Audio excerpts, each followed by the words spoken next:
Okay, so we'll be looking into the use of super. So what exactly is a super? It's a keyword which we saw last class, which was majorly speaking about its base class, right? First use was the super constructor. Whenever you specify at the time of construction or at the time of object creation, if you want to gain the same properties as that of the base class, that means whatever the base had it with its instance variables, if you want to use the same, then obvious question is, yes, I'll call my base class constructor. So how to use the base class constructor? By using the super keyword. So that was one use. The second use is this: whenever you use the superclass of the subclass in which it is used with the, okay, whenever you use the super in order to gain the member variables, right? So if you want to, okay, let me draw it over here. I have a base class A. Okay, I have a base class A here. Then I have a subclass B, which is extending A. So this is also one class. So I have some instant variables of A, instant variables of B. If B also has instant variables called as X. A also has instance variables of X. If B wants to use this variable of X, then it is easy because B can straight away see this X variable but not this variable, right? But if in case B wants to identify this X value or needs to access this X value, provided both the classes have the same name with the same variable, if B wants to access its base class variable, then it has to use a keyword super. This is the second use of using the super keyword. So here members can be either a method or a instance variable. Similarly, wherever we say about the method, I can say get X, right? So get X is one method. Even in my derived class also, I have a method which is called as get X method.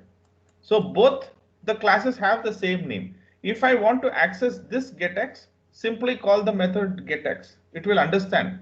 If you want to use its base class getX, use the super keyword dot operator followed by the function name. Straight away you can easily gain the methods, whatever the value which it is holding, right? Whatever the functions which it is having. So this is a use of it. So the second form of super is most applicable to situation in which member names of a subclass hide members of the same name in the superclass. So basically, this method, which the base class will be overridden. That means not exactly the concept of overriding, but it will mask, right? Which instant variables will mask which instance variables if you ask. If you are not using any object name or if you're not using any of its class name or super, then obviously for the derived class, its member variable will only be seen.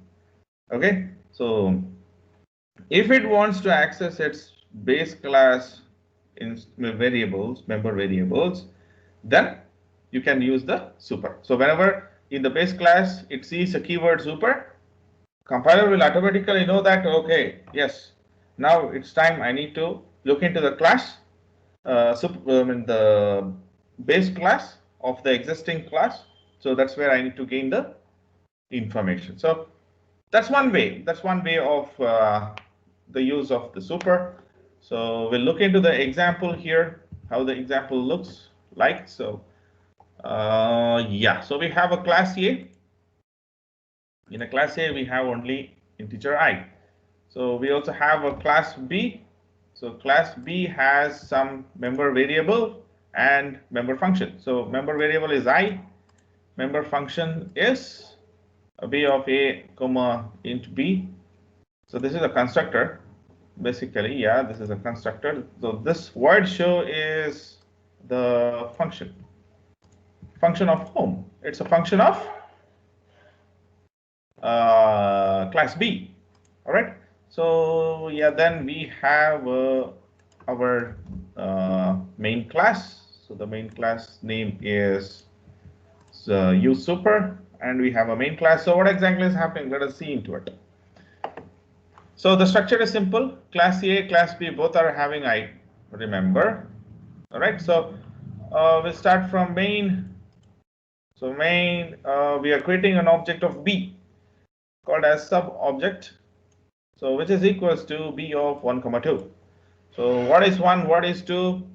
Automatically, where will the values of 1 and 2 go? 1 and 2 will be given to its constructor. What is the constructor name? B. Go to the B constructor. So here we have B, and it is gaining two particular values, A and B. Yes. So A, 1 will go reside, and B, 2 will go reside. So super of I equal to A. Super of I equal to A means not this. This. Got it? So super of I equal to A is, here goes the value 1. So this I will have the value B. Got it? So superclass I value has 1, and derived class I value has what? It has 2.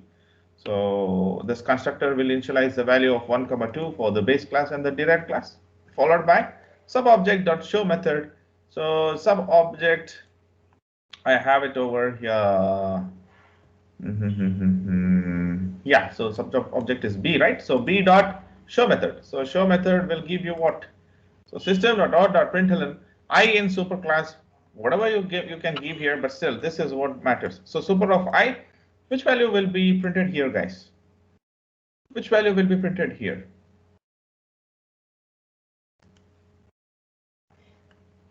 Yeah, what will be the value of super I value or variable? Anybody?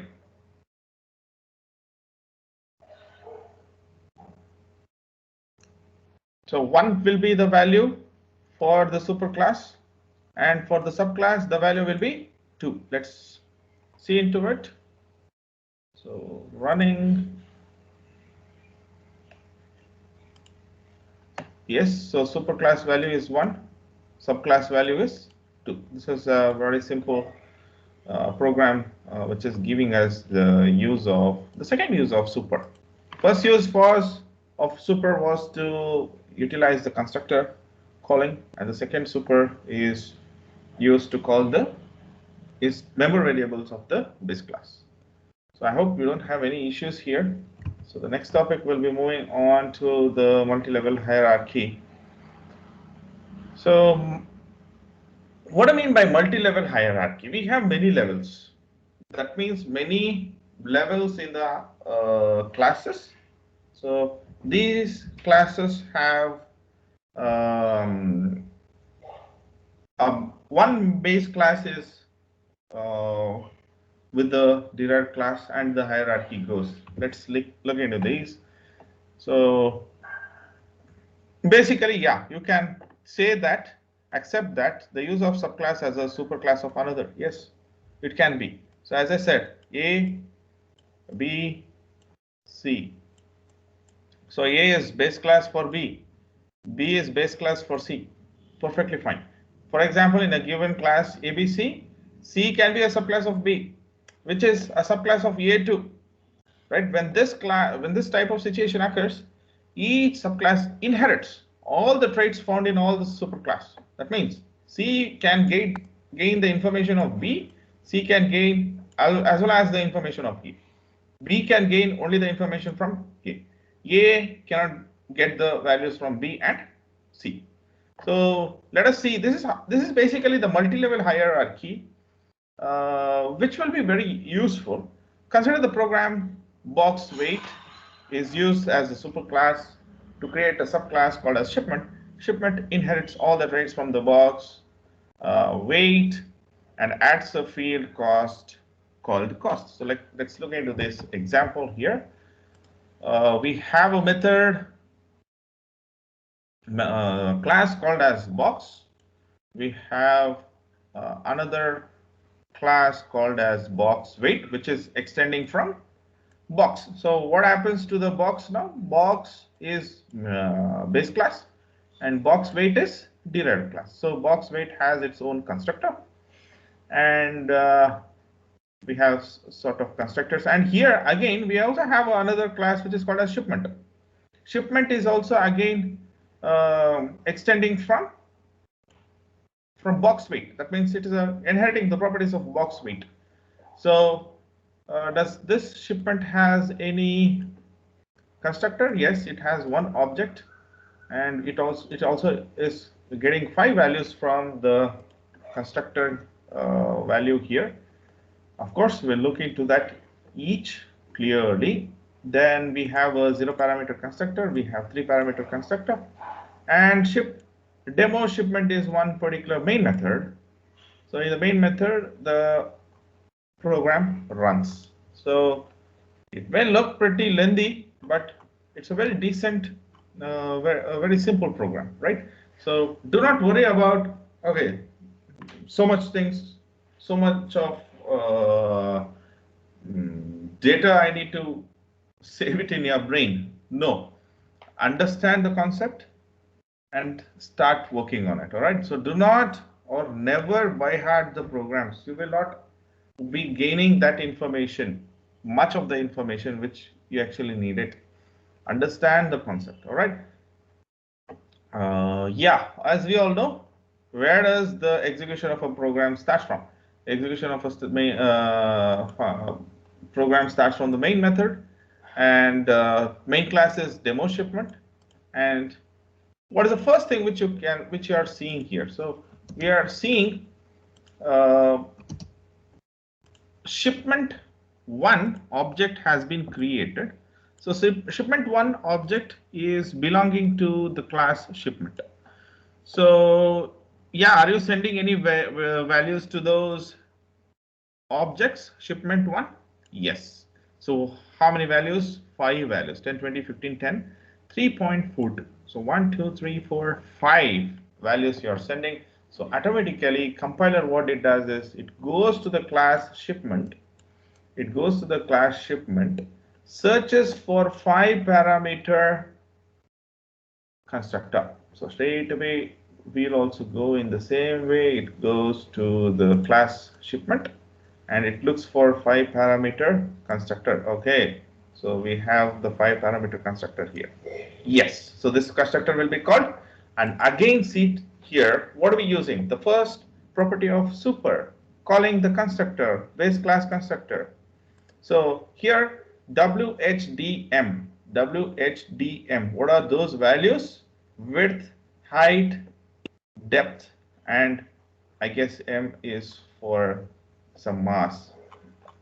Let's check it out. What is that? M is probably the weight.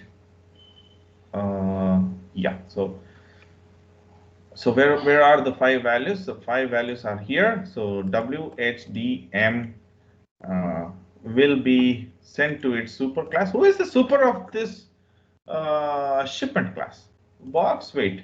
So control goes with taking these 4 values. Which are those values? WHDM. So that is 10, 20, 15, 10. So those value will be taken to its super. Who is the super here? Box weight. So go to the box weight class and look for 4 parameter constructor. So it comes here. It looks for 4 parameter constructor of box weight. Yes, this is the 4 parameter. That is W, H, D, and M.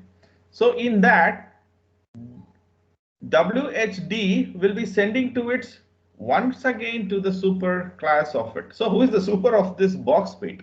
So box weight super is box. So here how many values are we sending? 3 values we are sending. WHD, width, height, and depth. So those 3 values will be sending to the box and checks whether box has 3 parameter constructor. Yes, it has a 3 parameter constructor, and W is width, H is height, and depth is D. WHD of its parent class, those value will be saved. That is 10, 20, 10, 15, 20, or the value which has been set. Again, once it is done, it will not straight away go to the main method. It will come back because we have some more process, right? So we have two more values to be given. So WHD has been given. So once it is given, it will come back. Come back to where? So the second class, box weight with three values. So this is now done. So it comes back. So M value, that is, will be given to boxes variable weight. So M will be assigned to that, and again it will come back to its derived class again, which has been called. So shipment with four values which we sent. So again the other value has to be saved here. So C will be saved to cost. So here you can see three major classes. Box is holding three variables. One is width, height, and depth. So the second one is box weight. Box weight class is holding the value of the weight, and followed by the third class, that is shipment. Shipment is holding its own variable C. So it is like the hierarchy. Each and everybody has their own information to save. All right. So yeah. So WHDMC. So we have initialized WHDMC of our object. Come back now. That is shipment 1. Similarly, the same will happen for the object shipment 2, which is of belonging to the class shipment. So 234, 0.76 and 1.28 will be automatically given to the shipment 2's object. So shipment 2 dot W HD, and its weight will be 0.76 and its cost will be 1.28. Okay, so apart from that, we also having a variable volume belonging to this class demo shipment, and volume will be equal to shipment 1 dot volume. So now what will happen?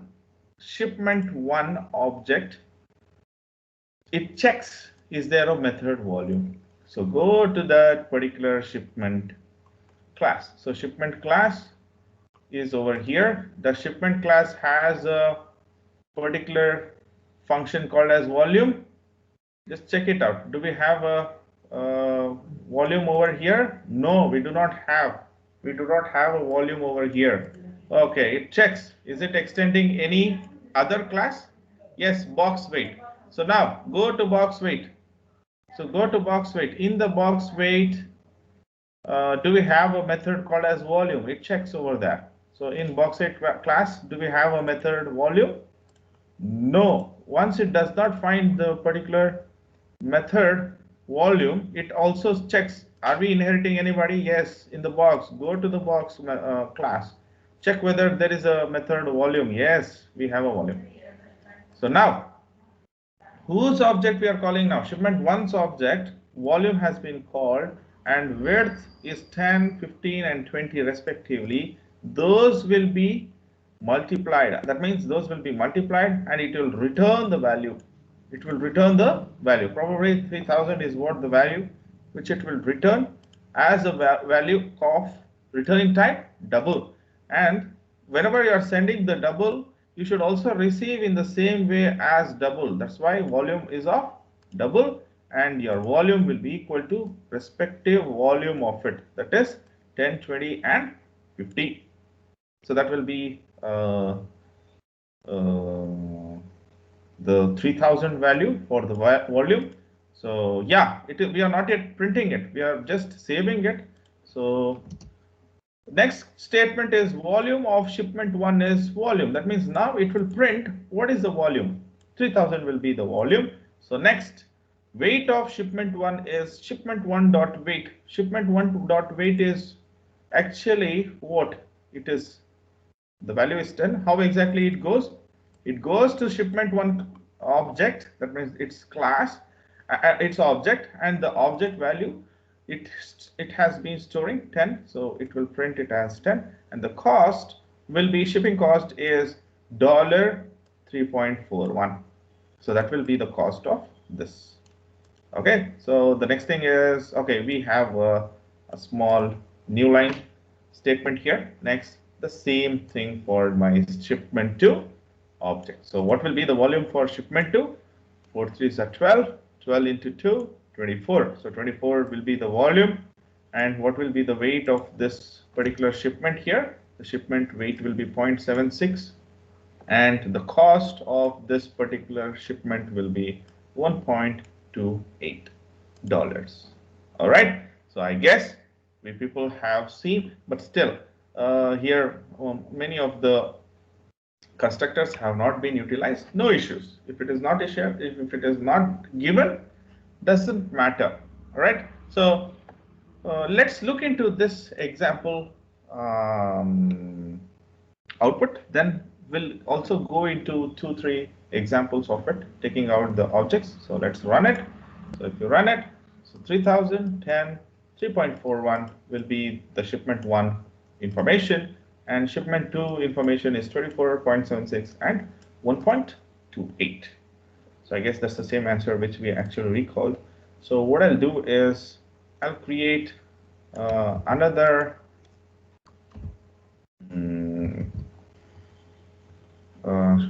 object called as shipment 3, and this object will not return anything. That means it doesn't have anything. I'm not sending anything. So let's print whatever the values which we have for now. I'll actually make it as this shipment 3. What I'll do is I don't need it. I'll delete it off. So let us now check out with the trial and error.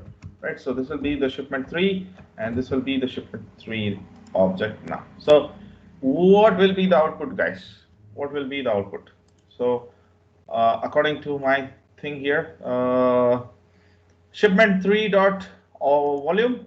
So before that, I'll go with shipment 3 with 0 parameter constructor, go to the class shipment and check for is there any default overridden constructor. Yes, so shipment without any values is over here. So shipment without values is it's calling the super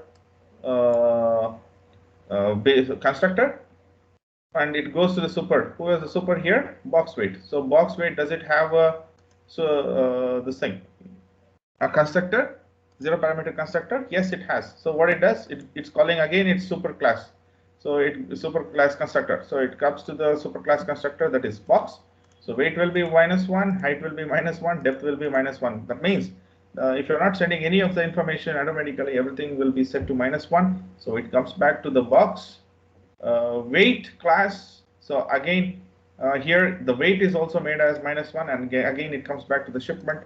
Shipment base class is here. So again its cost will also be made as -1, and whenever you print the volume of this object shipment 3, weight and cost, obviously the answer will be -1, -1, and -1. All right, so this is how the another scenario of understanding it. All right, so apart from this, we'll also look into do we have any of the can I send the object itself? So can I send the object itself? So what is that object which I'm sending here? I'll send the object of shipment 1 itself. So shipment 1 itself, right? So what exactly happens here?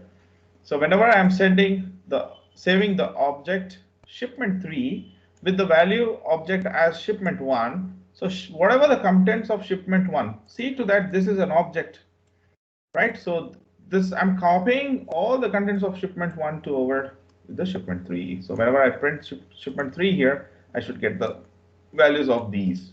All right, so shipment 1, looking into the shipment 1 object, go to the shipment class, look for the shipment which is dealing with the object. Yes, shipment object. So it is again sending the same values or the object of shipment 1, and it goes to its base class, that is box with object, and again this is calling the super object. It goes to the box object here. Yeah, so box object of 1, that means shipment 1 width will be saved to shipment 3 width. Shipment 1's height will be saved to shipment 3's height. Shipment 1's depth will be saved to shipment 3 depth. All right, so basically I'm copying then one object to the values of other object. I'm again coming back to the box weight object. So again, weight will be initialized to shipment 3's weight, and again coming back to the shipment, cost of shipment 1 will be saved to cost of shipment 3. Basically, if I run this program, I need to see the same values as that we saw in the first case. So shall we run it? So once we run it, yes, 3010 and $3.41 has been seen clearly. This is the other case, right? So any other values? Okay, what if I send the 3 values, length, m, and c? So I send only 3 of those values. So I'll delete these, and I'll also comment this. This is no more required, and I'll only send these information. All right, so let us check out what exactly happens. Now it sees in the shipment, do I have a constructor accepting 3 values? Yes, in the shipment we have a constructor accepting 3 values, that is len, m, and c, superclass of len, m. So len and m, that is 10 and 20, will be sent to the weight. So length will be 10 and m will be 20. So again, length will be sent to its base class. So here you see that that length which you have sent, that means the box is of a cube box. So width, height, depth of my object 3 will be initialized with the same value of length. So again, it comes back to the box object of 3 variable constructor. So here I'm separately separately I'm assigning the value of m to the weight, and again I'm coming back to the shipment constructor. In the shipment constructor, I'm separately accessing or saving the value of cost. So if I run this program, what will be the output? So as simple. So if I run this program, the shipment, sorry, for everything, I think I have not changed it as 3. Kindly check it over there. All right, so you can correct. So shipment 3's volume is 10, 10, 10. That is 1000 will be printed here. And what will be the weight? The weight will be the 20, and the cost will be of 15. So let us check out what exactly the output will be. Running the program will give me 1000, 20, and $15. Right? So I think I have shown you with all related outputs which are actually seen. So I hope you people have understood about the multi-level hierarchy, or also called as multi-level inheritance also. So yeah, wonderful concept. Yeah, if you have any doubts, you can always reach me. So yeah, that will be end of this particular session for today.